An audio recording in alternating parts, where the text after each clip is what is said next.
Kidnapped and tortured. The life of a drug dealer led Chris Horder down a very dark path, but a text message from a basement set wheels in motion that turned it all around. And he's here with us tonight, but before we bring him in, here's a sneak peek at what you're going to get.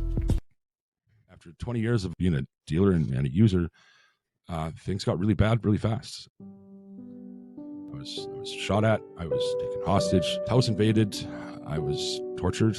There's a lot of really bad things. And then throughout all of that, I found myself homeless last year and ended up spending Christmas hiding in the basement, cold, alone. Finally, I just, I texted mom, and no matter how erratic the text messages were, she'd send me the reply back, "You are loved." You know, I said, "Please come get me." And she did.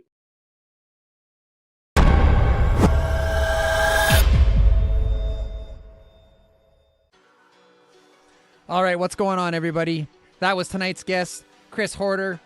My name's Dan. This is Hard Knocks Talks. Let's not waste any time. Let's get Chris in here. What's up, Chris? Oh, just wait for my moment to shine, I guess. I don't know, right? It has arrived. Here we are. So it's funny watching that clip. Yeah. I get a little welled up. It's like, oh, okay, you're about to go live, man. You gotta pull it together, right? So yeah. It's getting real. It's getting real. Is there anything that you'd like to say before we jump in tonight? Thanks for having me on. It's the first time I've appeared on a video podcast for sure, and I'm thank you for having me on, and hopefully it goes well. Right on. Let's jump in. This is Hard Knocks Talks.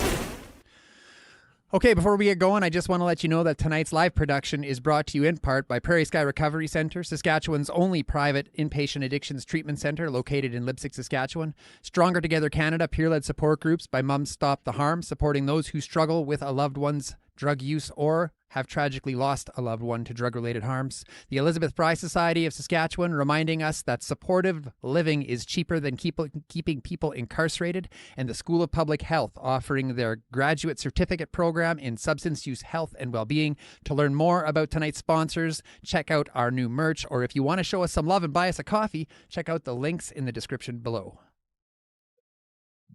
That was a good read. That was a good read. Flawless. God, Yeah. Good read.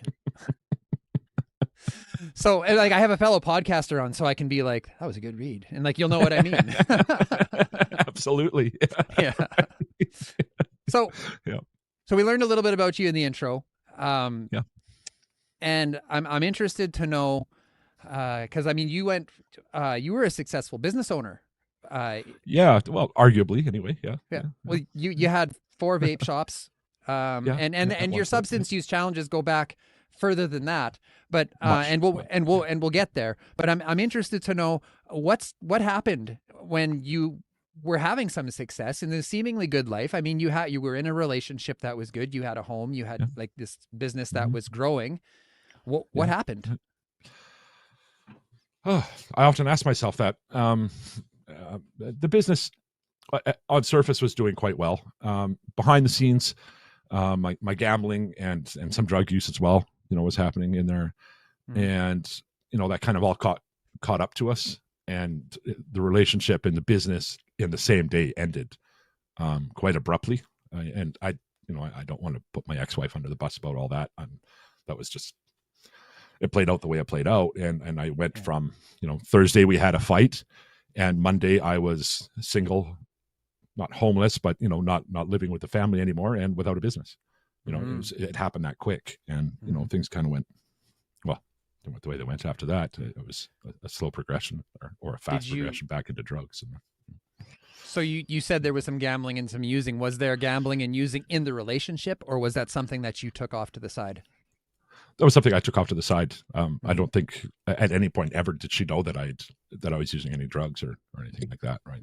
That was Was that ever a contributing factor to the demise? Without a doubt. Yeah. At the time, I told myself it wasn't, but with the benefit of hindsight and some sober type, most definitely it was. Yeah. And you incurred quite a bit of debt through the $500,000. losses. Yeah. So Yeah. did Yeah. did the drinking escalate, or did the using escalate like as soon as the relationship and the business ended, or was this something that sort of like the pressure just Um, built when you realized how much you owed and it certainly started to escalate at that point, Mhm. right? It went from occasional to, you know, daily, I guess. Yeah. Right. But I was still high functioning for a year and a half after that anyway. Yeah. So with your history, was there concern? Like suddenly you're using every day. Was this like, oh, I'll just do this for now? Or was this like, oh no, here we go again?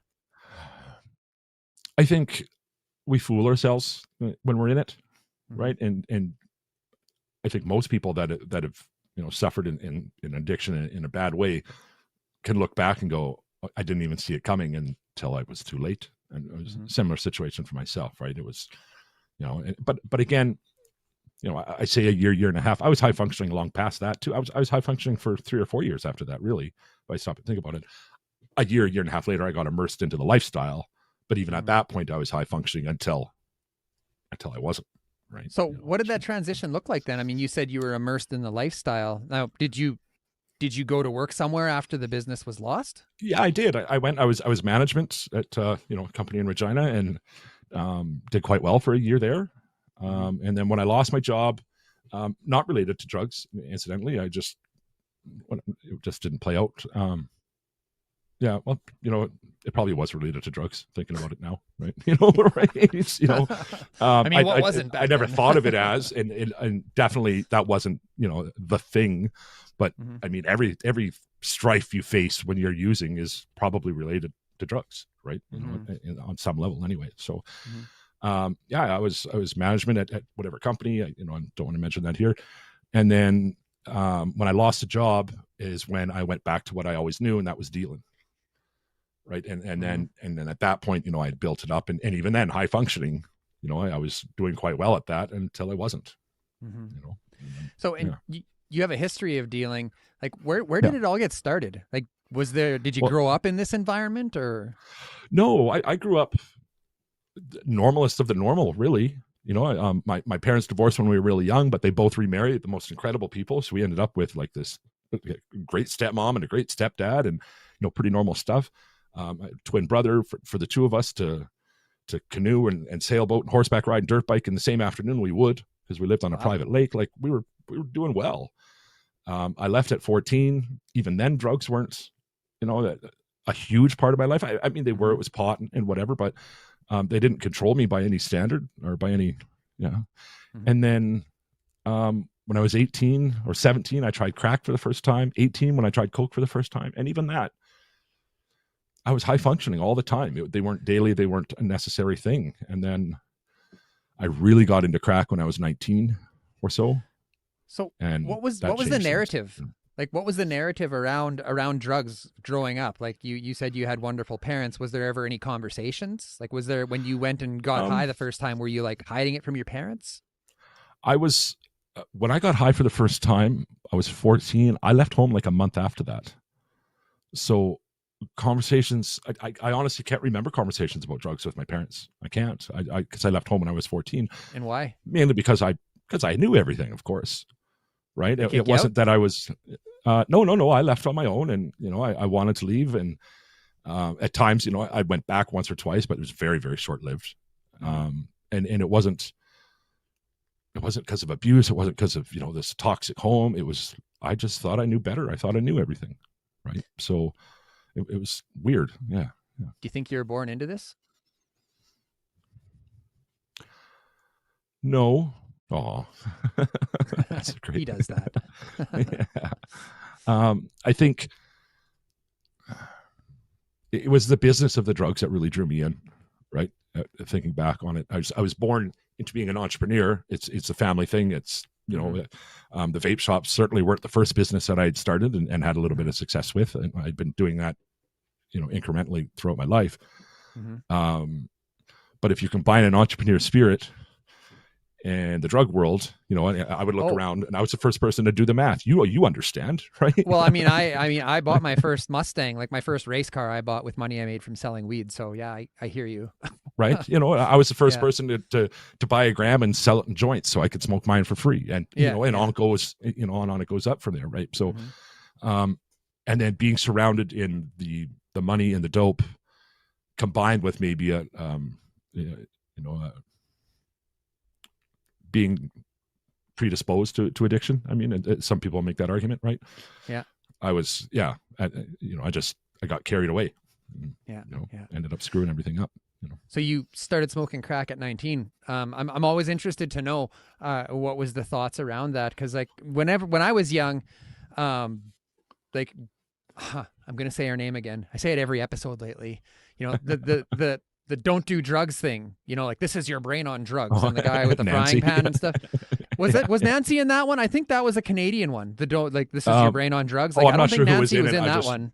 I just remember the whole scene was kind of a Nancy Reagan thing, right? See, I tried to not say Nancy Reagan. I tried to, and then you brought it in. So here we are again. Pretend to feel sorry. I think this must be like the 8th episode in a row now. So, but that was like, like everybody knew drugs were bad, right? And but even like for myself, like I wasn't dissuaded. Like as soon as I saw something, a joint came my way when I was 13 or 14, and I was like, give it here, let's do it. And I didn't the same give thing with the other drugs. Those campaigns even a thought.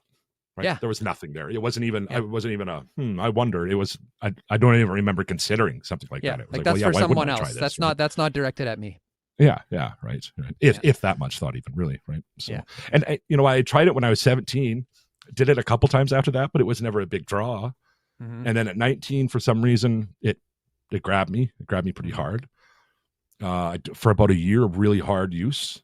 Woke up one day and went, this sucks. It's got what I call my first rock bottom.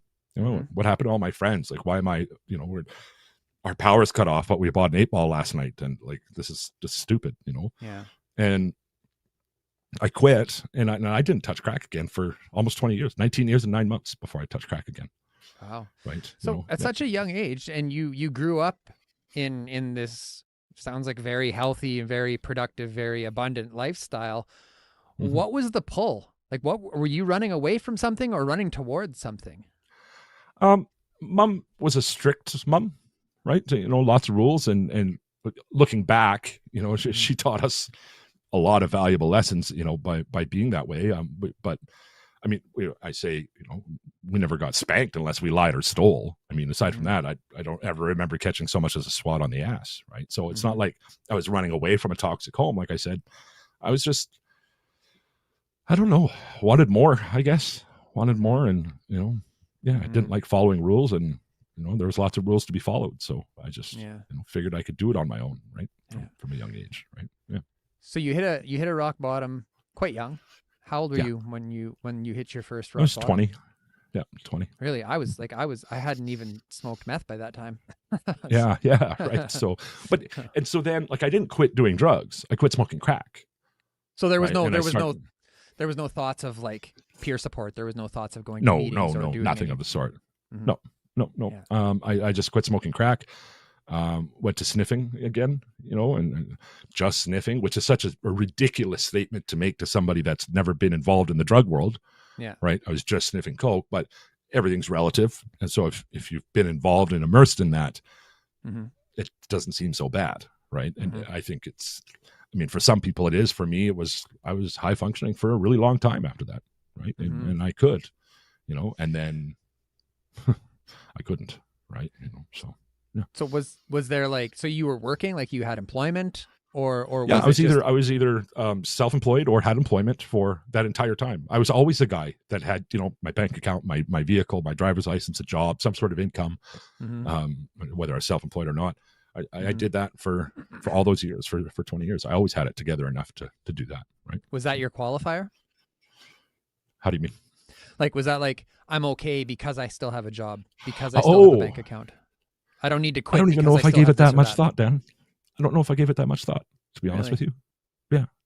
Right. I don't know. It was just a part of, it was always around. It was something we all did. It was something that I did. It wasn't, if I look back on it, I never even gave it that much thought. It was part of life, right? It was, you went for a beer, you went out to the car, you did a line, it was normal, right? Yeah. For so long for us, right? And for me specifically anyway. Yeah.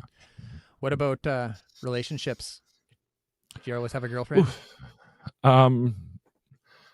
Most of the time. Yeah. Most of the time there'd be somebody that I was close with. There was especially for the last years, things got. I was a man whore, if you want to call it that, right? I was, yeah, yeah. I think arguably, and this is something interestingly, I was sober for some time before I really stopped and thought about, the sex addict was probably part of it as well, right? It was just, there's a whole story to be told there, but yeah. So, I mean, there's a difference between relationships and promiscuity. Yeah, yeah. So, and I loved being in a relationship.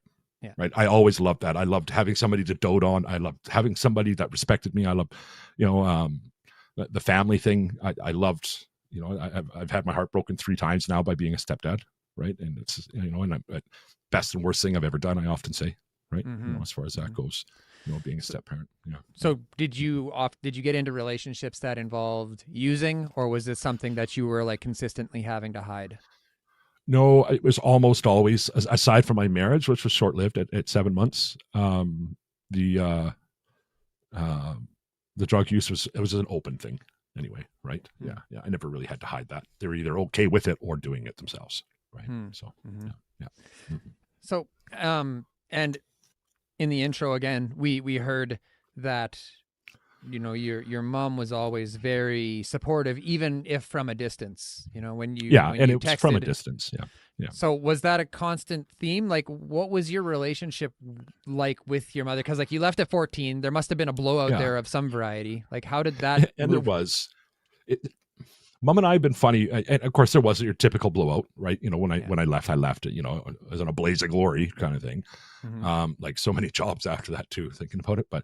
It was never a nice see you later, right? It was always a big fuck you to the world, right? Yeah. Mom and I's relationship was peaks and valleys, right? Throughout, we'd be really close for a couple of years, and then I wouldn't talk to them for a couple of years. But that would be with my entire family, and when I wasn't speaking to them, it was because, and again with the benefit of hindsight, it was because I was doing something that I was ashamed of, or not proud of, in the very least. Right. So if I wasn't speaking to them for a year or two, it's because I was dealing dope for a year or two, or was using it their or fault whatever. Right. At the time? Like, no. Was there a way that you spun it around so it was their fault? No, I don't think so. I don't think I ever played that game. Right. Okay. I always wanted to stay away. I shouldn't say that. Whether or not I was speaking to them, I would blame that on mom sometimes for sure. What I was doing, though, I never blamed my parents for ever. Not that I can remember anyway. Right. She'd lay some truth on you, and you would like get mad at her. That's interesting. That's a really good question, Dan. No, I don't think so. I think, maybe just thinking about a couple of the big fights. Maybe that's what it was. I'd have to really go back and unpack that for myself to answer it, comprehensively anyway. Yeah. So tell us then, how old were you when you started the vape shop? And I'm curious, and this is not really on topic per se, but like when you started these shops, like was there ever any guilt involved? Like because like now it's sort of known that vaping's really not very good for people, right? Like, and like when you started, that's off topic. Yeah. But I would disagree with that wholeheartedly. Actually, okay, I would. Yeah. I haven't seen yet anything that shows me that. Of course, I've been a little bit out of the loop for the last few years. I haven't paid too much attention, though. At the time, especially, no guilt at all. I took so much pride in a grandma coming in and telling me that she quit smoking. Because for us, it wasn't about those big cloud blowing crap that you see now. It was about quitting smoking. We had taken a trip to Calgary. I bought a couple of these vape pens.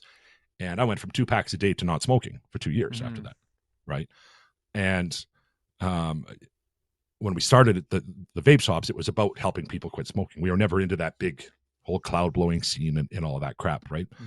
So I took a lot of pride in, grandma coming in and telling me in tears about how her grandchildren said she doesn't stink like smoke anymore, or so no, I certainly no guilt. And now I'm going to have to go back and take a look at some of the science, because you really got me, I could go on about that, man. Like, whoa. Yeah.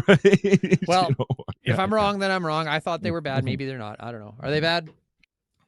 I would have to agree with Chris. My understanding is they're quite safe.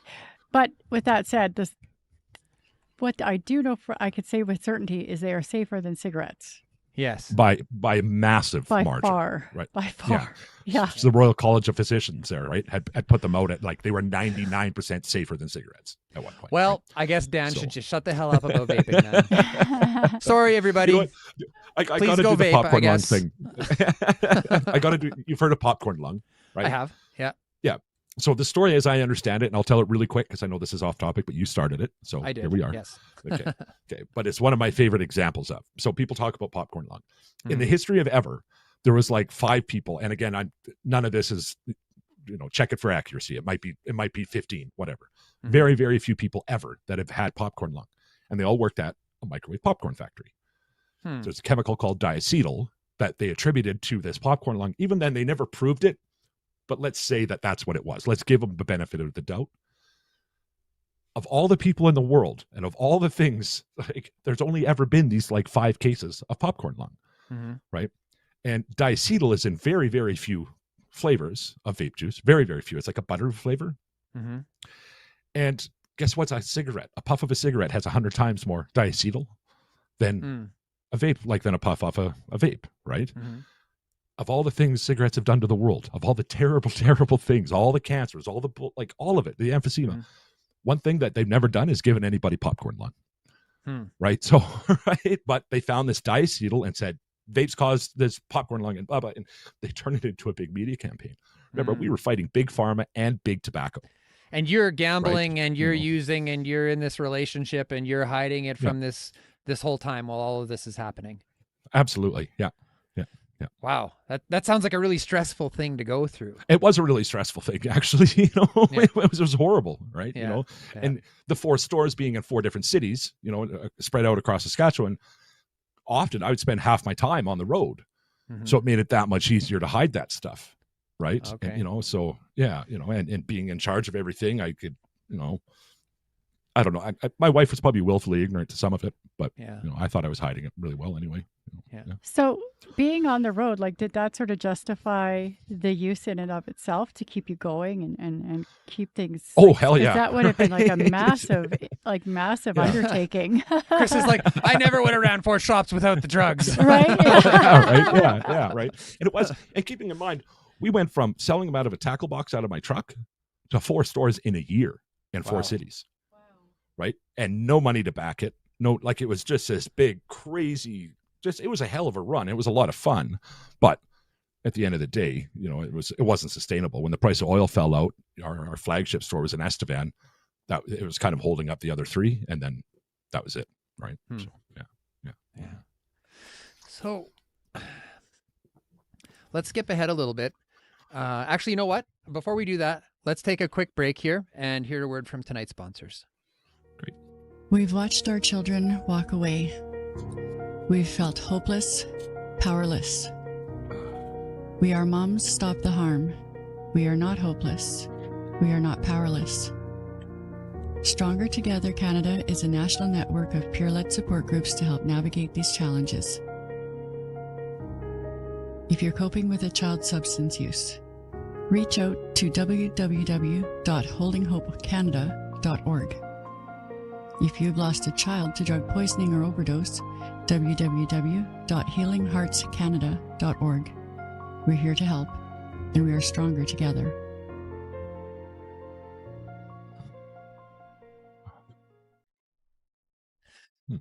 So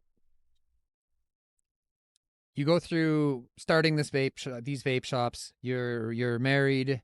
Everything comes to a crashing halt one day. You lose everything over a weekend, and you sort of, it sounds like you sort of held it together for a while. But when did things start to sort of develop to a place where you knew that you weren't living a good life anymore? It's the moment I picked up the pipe again. That first crack Mhm. hoot I had was the Mhm. beginning of the end. Yeah. Mhm. And at the time I knew it, but it didn't stop me. It didn't, Was it you didn't care, or was it the pain so much I can't handle it? I just didn't care. I'd come to the end of a relationship, the last serious relationship I've ever had, actually, if I'm honest. Mhm. I was missing the kids in a huge way, and I just didn't care. Kids. Yeah. There's a Yeah, whole other yeah. thing. Yeah, I have none of my own, but again, a step parent. That was Right. my third round at it, and that was the pain of not having them in my life was horrible. Mm. Yeah. Mm-hmm. Mhm. And when did you start the dealing? And was there like gang involvement? Was this something that you knew a No, guy? the dealing was previous to that by a couple of years. Like as soon as I Okay. got out of the marriage, or as soon as the marriage ended, Yeah. I went back to work for like a year and change, and then immediately I started dealing. Like the day I lost my job, I started dealing again, Mhm. right? And that was sustainable for quite a while because I was whatever, I was responsible. I wasn't smoking crack, whatever. As far as like, and Regina's a rough place, right? Yeah. The gang stuff was always an arm's length away from me, right up till close to the end anyway, right? It Mhm. was I never got involved. I refused to deal with, no matter how, as I moved through the ranks, I was like, no man, I don't need that in my life, right? So Mhm. I managed to stay away from all of it, and had a pretty relatively stress-free life, doing Mhm. it that way, and building Mhm. things up. And then once I started smoking, though, right, it's like that. Yeah, you make Mhm. worse decisions. You start dealing with people that you normally wouldn't. You need to, because you're smoking so much, right? Like Mhm. your profit. It doesn't matter how big you are. If you start smoking crack, it's it goes so fast, right? Yeah. It's a It's ton of money. very, there's very little like recreational use. Yeah, no. Some people can, but some people can drink, and some people can snort, and some people can whatever, live normal lives, and Yeah. I'm not one of those people, right? I'm Yeah. an all or nothing kind of guy. So once I picked Mhm. up that pipe, Mhm. things went really bad, really fast. Yeah. Was there anybody in your life saying like, "Hey, like, take a look at this"? There have been a couple friends, but friends that smart had long since, for the most part, separated themselves from me, Mhm. right? And Mhm. there wasn't. I had estranged myself from the family because I wasn't proud of what I was doing, so I had nobody there kind of kicking me in the butt. I was, and the people I surrounded myself in were basically happy to be there for the money and the dope. So Mm. nobody was going to try and stop me, right? Mhm. Yeah. Mhm. So you mentioned that there was bad things happened. There was Yeah, hostage situations. There was like, how did that come to be? through the devolving of things, with crack, and over time, you turn into more of a street guy, more of a, selling to who you have to instead of who you want to. You can't afford to be picky anymore if you want to maintain that habit. And Mm-hmm. I end up mixing myself with, less than great people. And,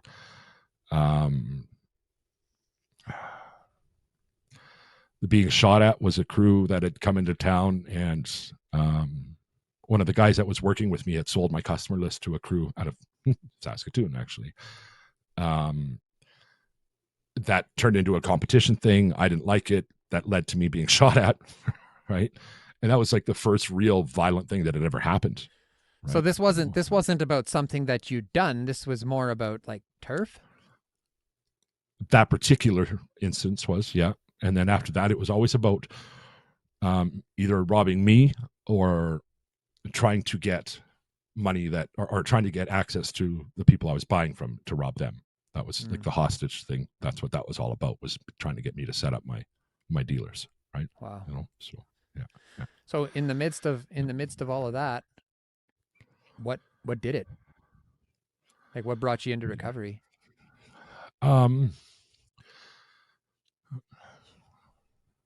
Christmas last year, or year before last, I guess it would be now. Technically, Christmas before last, we'll call it that. I was, I ended up in a friend's basement, and I was cold and hungry and hiding from her family because I wasn't supposed to be there. And I text my mom, and just like, I just had enough, like the exhaustion, right? And something I speak about with guests on my show quite a bit was that moment that you're asking about now. Yeah. It was exhaustion. It was just like, I cannot possibly do this anymore. Like I've had enough, right? Like, at what point do I, do I figure something out? Mm-hmm. And the exhaustion is what finally got me there, and it's, I think that's the case for a lot of people. I can't speak for anybody else, but it's certainly something that I've come across quite a bit in my journey. Some call it surrender. Some call it the gift of desperation. So you call Fair it enough. exhaustion, Yeah. right? Yeah. Right. So. And you made that.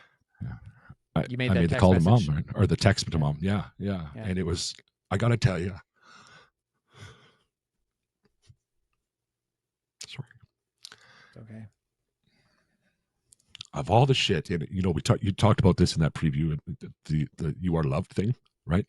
Which is why it's an integral part of my life now. The "You Are Loved" messages, but no matter how erratic, and I said some, right? You say some weird, crazy things when you're high. I said all and kinds of messed shit up, to right? my mom that I wish I hadn't have Right. said. She didn't need Right. to hear that shit. Yeah. No. But she'd always, and randomly sometimes, "You are loved." She would Just send out of that the blue. message out of the blue, right? So when I'm in the basement and the exhaustion or the surrender, whatever you want to call it, kicks in, I knew I could, right? I knew I could. And I texted mom and said, please, I can't do this anymore. And a few hours later, she was in Regina picking me up, brought me back to Moose Jaw, had an apartment set up for me there. In a couple hours. Yeah, no kidding, right? So some friends of hers that are a big part of the recovery community in Moose Jaw, they manage an apartment building. Between them and mom, they had, when I say set up, I mean there was a mattress on the floor, right? It wasn't like some luxury thing, but I bet you it felt had a warm, luxurious. safe place. It was amazing, right? Yeah. I had a warm, safe place to go and unwind and detox and all of the things, right, from my lifestyle, and be safe. Most of all, be safe, right? Because by this point, PTSD had started to become a really big part of my life, right, from the violence and everything else. So to feel safe and warm, that was a big deal, right? And there it was ready for me, and slowly over time we built that apartment up. I relapsed a few times, after that. Did you tell mom? Well, mom knew, right? Yeah, right. Yeah, because what I would do is I was just going to go on to Regina and make a few bucks, and nobody would know I was going, right? And then it'd be a week, 2 weeks later, and I'd be coming back with my hat in my hand, going, "I'm sorry." The apartment was still there. I'm still there. You are loved. Stick around. Let's do this together, right? So, amazing. So yeah. Was there ever any attempts like in the past? Like, have you ever made that text message? Did you ever do it before, saying I'm done, Nope. I need help? I have never before that moment tried to quit, ever. Do you think she was prepared for that moment? You think she was, because it's like if she can have an apartment in a couple hours, like to me that sounds like there's some like premeditation there. No, I don't actually. I don't think so. I think that circumstance was made possible because of her friends that were a part of it. I mean, maybe mentally she was prepared for it. That apartment happened to be open in a building that they had, and it was a great combination of circumstances that had come together to make that possible for me, right? I believe, as far as I know, she called Kim, and Kim went, yeah, okay, well, we've got this, we can do this, and boom, right? And like I say, there's a mattress on the floor. We had to go up and get a bed from one of the old apartments and bring it down when I got there. So it wasn't like it was set up at all. It was just there happened to be a place with a locked door that I could use, and that's what we did, right? So yeah. So what did you do then from that point on? Like, did you go to meetings? Did you do anything? I did, and actually, the Moose Jaw NA community, Megan down there, who kind of heads up that group down there, absolutely phenomenal, right? And though I'm not a 12-stepper now, I can say without a doubt that I stayed there. I didn't go to meetings until I went to Detox in Moose Jaw, which is the most phenomenal program down there. I don't know if you've ever heard of it or been aware of it. No. Well, I mean, I know runs it. I know of it, but yeah, it's amazing, right? It really is. And the food, right? The food is the best part. Everybody talks about the damn food. It's all home cooking. 3 squares a day. I often joke about the place smelling like a fart because you've got all these people that haven't eaten for weeks, months, years, really regularly. Then they all get together and we can eat whatever we want, all we want. So it was, I joke about it. No, it doesn't smell like a fart at all. But anyway. But even if it did, the food's good. Yeah, right. So they had the in-house meetings there. So when I got out, it was instantly go to a meeting, right? Hang on a second. And there I went every day. Go ahead. Yeah. When I remember when I was in detox for the I think it was the first time. It may not have been, but I remember because like I grew up in meetings. Like my dad went to meetings, right? So I didn't go there a lot, but I was familiar with them, right? And everybody would, my dad would be like, "My name's Al. I'm an alcoholic," and "Hey Al," and the first time that you said that shit out loud, did it hit you? Most certainly. My name's Chris and I'm an addict. Oh yeah. Yeah. I couldn't even speak in the meetings in detox for the first week because I would cry. Yeah. Every time I would cry. Read the readings at the beginning of the meeting, I'd cry. Oh, man, the We Do Recover reading, the last one they read, I think it's on the green sheet. Yep. That one chokes me up to this day, man. When at the end of the road, right? Like that one. Yeah, right. That stuff there. Yeah. So, I'm an emotional guy, right? That's just who I am, and so, but I still remember it was Megan that really, as the person that come in to chair the meeting, it was her that I finally, it was her story that I connected with in a big way. And so when I got out of detox, I went every day religiously for, probably the first 30 days or whatever it was. Mm-hmm. And I have to say, though I'm not a 12-stepper now, that was more of circumstance than anything else, than principle. It's not that I have anything against 12-stepping. Nowhere else. Whatever I'm doing now, for whatever reason, there's no way I make it through that first 30 days without NA. There's no way, right? Mm-hmm. It was absolutely the fellowship, right? And never mind the principles, the steps, all of that stuff, the fellowship that you felt when you got there. Yeah. It was safety. It was all those things. So often we have people on the show that have different opinions about NA. I'm very careful not to bash them ever, right? The 12-step programs, because I feel that they have a huge place, right? Yeah. So, and we were talking, you and me, before the show about how our opinions change so easily. I've gone through the whole gambit since I started. When I started this show, I was like, 12 steps are amazing, and then because I'm a program guy, like I am, like I don't really go to meetings like I used to, like I still go to one every once in a while, but like I still, like, the program helped me immensely in the beginning. Yep. Now, whether it got me all the way there or not, that's something I'm still unfurling, that's coming before me. But there have been times since I started this show where, like, I'll hear someone say something, and that makes a lot of sense. Now I'm bashing NA, or I'm bashing, and I'm like, and then I'll, like, a few episodes later, I'll be like, whoa, what am I saying? But right. So like it's a constantly moving target for me. Like, healing is just, it's always different for me. And, absolutely right. And the one consistent thing, at least that I've come across, every person that bashes NA started there. Mm-hmm. Right? Almost every single one of them. Like, you're not even here sober having this conversation without your first 30, 60, 90 year, whatever, at the 12 steps. Mm-hmm. Now that you're sober, you can go back and have different opinions, but almost universally, it always goes back to that. So I always have to remember that about myself. That first 30 days doesn't happen without the rooms. Well, right? So, Donna never went to meetings, and look at how healthy she looks. Look at that smile. Look at see, yes, that is very the not NA smile. Yeah, and that's fine, right? I remember from my experience that my first 30 days doesn't happen without the rooms. Yeah, right. I can't say what would have happened had I not, because I was so done. I had no desire to use my whole recovery was about healing from the traumas, the things that happened, and that continues to this day. Like I have no desire to use, but what the program did give me was an amazing place to go and practice being a human being. I like that. You know what I mean? Like, it was a relatively safe place. I mean, like, there's assholes everywhere, right? Like, there's going to be people, and quite often, that's one of the reasons people stop going, is because there's those staunch, this is the only way, and if you don't do the steps and you don't sit your ass down, and meeting makers make it, and all of those things, right? Like, that scares some people away.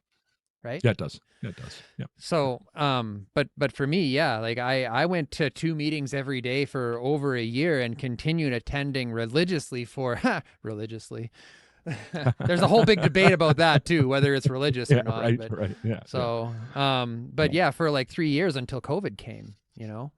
So, Yeah. but anyways, like this isn't I about me. think This is I'm just going to Oh. jump in very briefly here, and I'm just going to backwalk something that you said, because you've never actually bashed any, at least not in my presence, and we're together like all the time.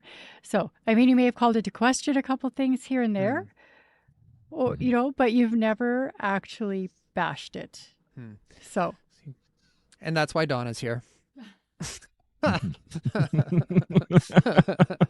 Thanks, my love. The man in charge or the woman that knows what's going on, right? Yeah. They say behind every good man or every strong man is a woman, and there is no way that she is anywhere beside me. She walks a right. strong woman, Strong woman. What did I say? just a woman. Oh, I mean, sorry. okay, so maybe it's just Do better, implied. Dan. But Do anyways, better. Anyways, now that my whole thing has been washed there, let's go back to Chris's story. So you went to the first 30 days, right? Yep. Why'd you stop? What happened? Trying to think about how to tell that story. You know what? There's some family stuff that happened in there.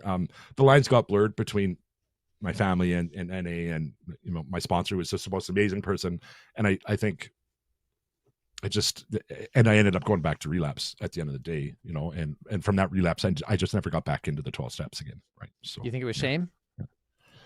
It's always shame, man. Like It's it was always just shame. too hard to walk back through the door? Without a doubt. Right. Mhm. Yeah. I'd had at the time a blog going that was like crazy successful from like day 3. I was able to do it all through detox. But I was sharing my sober count, as you do in 12 Of course. steps. Yeah. And when it went off the rails, I just couldn't go back. I couldn't face anybody. I couldn't face anything. It was shame. It's always shame. Right. Mhm. So yeah. So when Even to this day, I don't share my sober count. Right. Hmm. It's not that I don't share it. It's that I don't keep track. I can tell you the date, but I can't tell you the time unless I do the math. Right. Because I don't keep track of it. Right. To me, it's about today, and let's like live for today and tomorrow. But I don't keep track. Right. Mhm. So yeah. See, I did that for the first number of years. It was like every day, like, well, I would post on Facebook, and like every day at the bottom, I would put the day, right? And now that's something that has just sort of gone by the wayside. I still do it. Like I still celebrate my birthdays, like 6 years, Yeah. whatever. But what did you replace it with? So you had this program, you had this recovery community. That's gone now. Surely you replaced it with something else because you need to fill drugs. that void. Yeah. Yeah. Well, No. I relapsed, right? Oh, you mean, Right. okay. When you came back. So my father dies October 18th, right? Mhm. Before that, I'd had a few weeks of sobriety because I knew I was coming back to Calgary and I didn't want to come back high. I didn't make it back in time. Dad dies. And that day I went off the rails, like as hard as I've ever gone. October 19th, I'm sober. I come back to Calgary and I've been sober since. For me, when I got back to Calgary, what completely blew my mind was all the people that were high with me when I left, when I was like 20 or 15 years ago, whatever it was.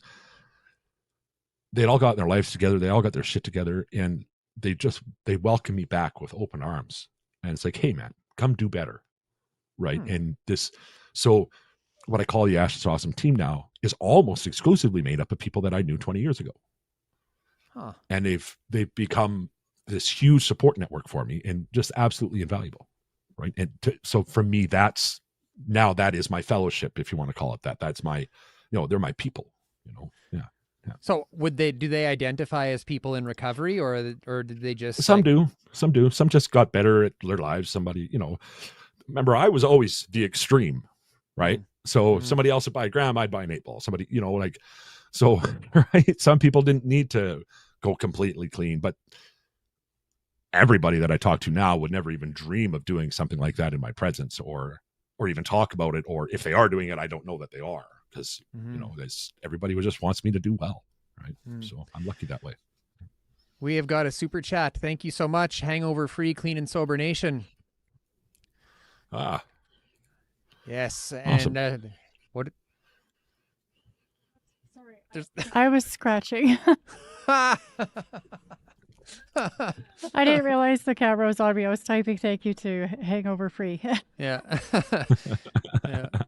So anyways, Hangover Free, Clean and Sober Nation says many paths to the recovery. And that's really what we're all about. We definitely don't push any one modality to healing. So just a shout out to Hangover Free, Clean and Sober Nation. Thank you for the awesome super chat. Yeah. Yeah. I didn't even know that was a thing, to super chat. Yeah. So there you go. Yeah. That's a feature that popped up a little while ago. And yeah. Okay. There you go. Yep. Yeah. So now you've got, like, tell us about, you say the Ashes to Awesome podcast team. Now, when did that come to be? Was that something that you started shortly after you came back into recovery? Yeah. So January 27th, I'm back here. I was having a hell of a time.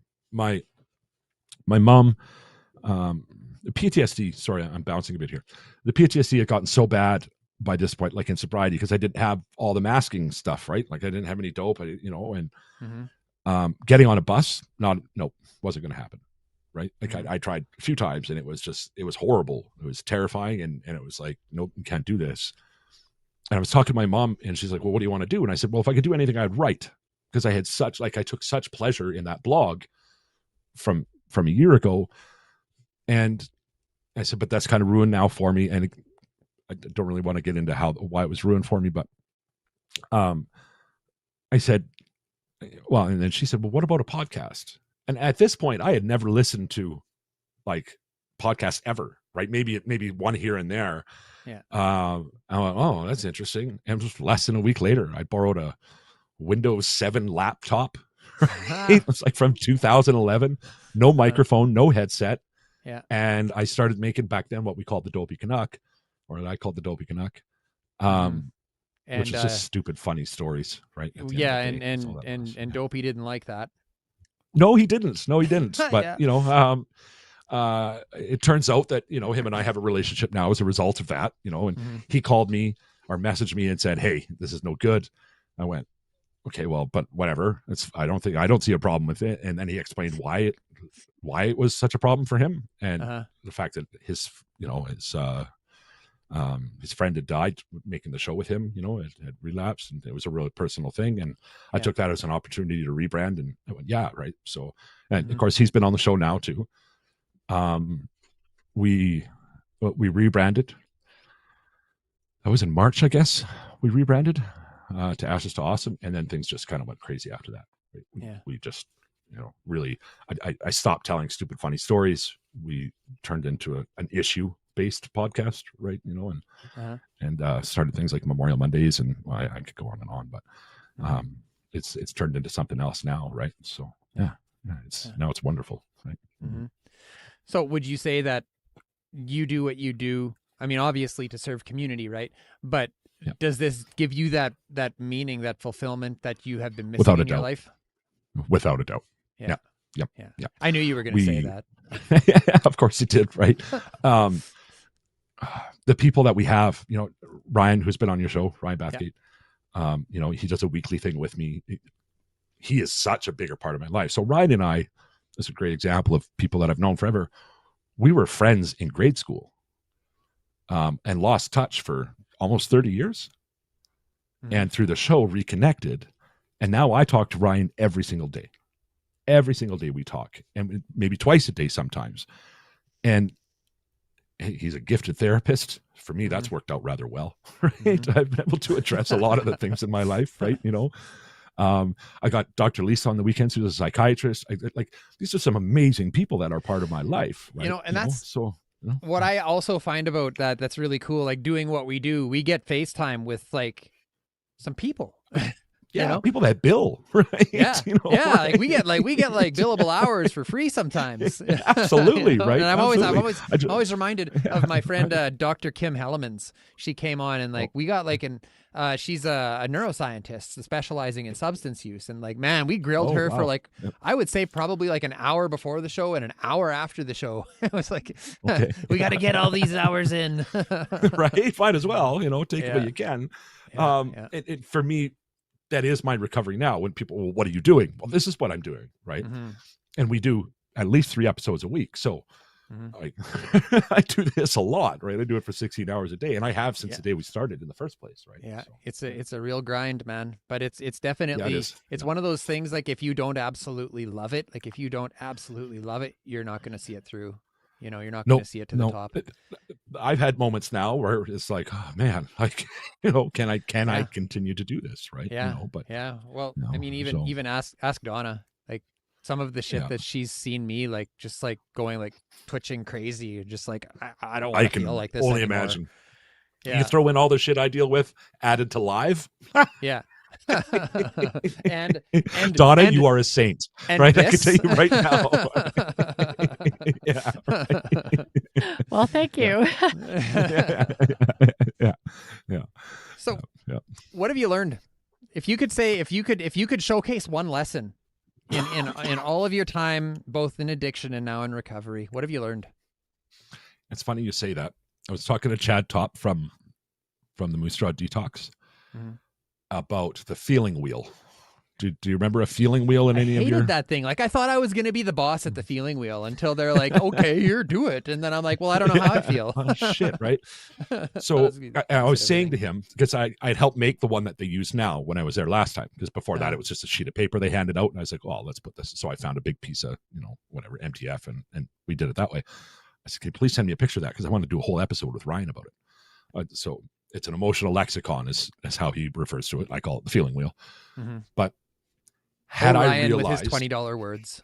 I know, right? I actually have a cash register sound that I use. But it's funny, working with Ryan now for a few months, all of a sudden I find myself I'm following along word for all the time now, right? Mm-hmm. It's pretty easy to get lost in him, but we found ways of breaking him up too, right? So mailbagging that. But anyway, the emotional lexicon, having that to me is power. It's if I can understand why I'm feeling what I'm feeling, I can address that so much better. But to truly understand it, you have to be able to verbalize it, right? Or have to have a word for it, right? And then it just helps you unpack that and to understand, today I'm feeling really frustrated or overwhelmed or and where does that come from, right? Where does that really come from? If I understood that early in my recovery, I think that would have helped a lot. I need an emotional lexicon in the Hard Knocks Talk. Funny, I was just thinking about drawing one on the whiteboard over here. Oh yes, there's finally a purpose for the whiteboard. Right. I have a whiteboard. I have a whiteboard, and my mom said you need a whiteboard so that you can get your shit together. So I bought a whiteboard. I put it in the studio and put "Get Your Shit Together" on it, and that's all that's been on there for the past 2 months. So, yay! I understand, right? Yeah, right. Most certainly, though, Ryan talks about it quite a bit, the emotional lexicon and how much power comes with that. And I see it more and more all the time. And it's the one lesson that I wish I would have taken from detox back then and really understood how important it was at the time. Because I feel like, well, who knows? I mean, I'm doing what I'm doing now and I'm okay doing it. So I shouldn't say I'd be more successful, but I think I might have had an easier time getting here had I realized, kind of understanding where some of this stuff comes from, right? Where addiction really comes from. And, so not that I don't have the things I still have to deal with, but. So what I'm getting from that is your biggest lesson is keep it simple. Yeah, right. Yeah. Drill it down to, just understanding why things happen, why you feel the way you do. I'm 6.5 years in, and there are times where I very much struggle with why I feel the way I feel. See, you need a feeling wheel, Donna. I need an emotional lexicon. Yeah, absolutely. I am on it. Right? Yeah. But great for kids too, right? If we could take, and who knows, because kids absorb what they absorb, but if you could learn some of the stuff that now back 30 years ago, how different is your life today, right? You know, Yeah. who knows, right? Yeah. And How actually, different when is you that were journey? talking about that emotional wheel, one of Mhm. my thoughts was like, well, that'd be a great tool for kids. So, Mhm. And Yeah, dad. yeah, right. it's, well, I said the kids. I said the kids, okay? Yeah. Oh, fair enough. Yeah, right, right. Yeah. Yeah, no, it's a great thing to have around. It really is, right?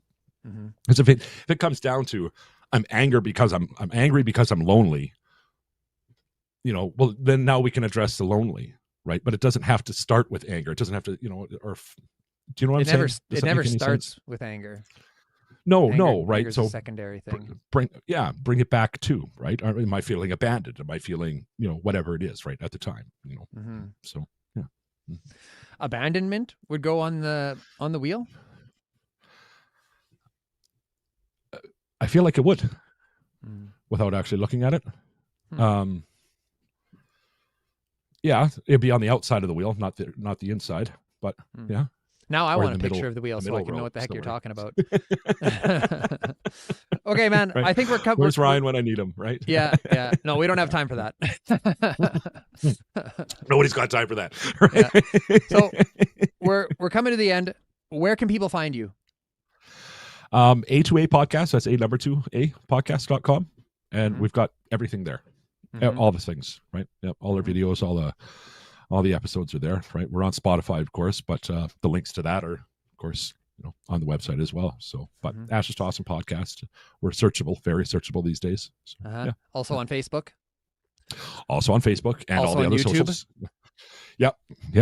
Also on YouTube and Instagram? and Come on, man. Do better at the Yeah, plug. yeah, Let's yeah. go. Let's go. Instagram. We're everywhere. If you see the logo, right? Geez, we're Yeah. even on LinkedIn now, which is a new thing. Oh, to me. good. I didn't even I'm on realize that was LinkedIn. a social. We should Yeah, I connect didn't on know that was LinkedIn. social media anymore. Yes, we Yeah. should. Yes, yeah, yeah. All right, man. TikTok, though, I get really frustrated with TikTok. So Oh, yeah, my I don't know. But, whatever. Anyways, is Yeah, there yeah. anything, say there's someone out there tonight struggling like you once did. Is there anything you'd like to leave us with? Can I do the model? Can I do the thing? Do it. I can do Do the the thing. thing. If you're in active addiction right now, today could be the day.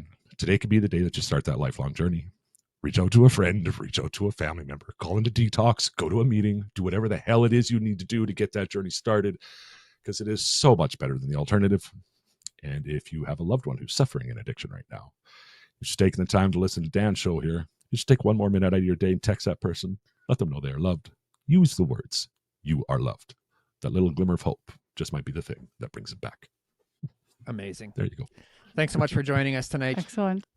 Thank you. Thank you so much, Chris. If you're getting if you Thanks. got anything out of this episode tonight, hit that like button at the bottom of the screen. If you're watching and you're not yet subscribed, please subscribe and hit that bell button. We go live every Friday morning, every Saturday night, every Friday morning, every Sunday night, right here on the Hard Knocks Talks YouTube channel. That's it for tonight. Take care, everyone. Say, this is Hard Knocks.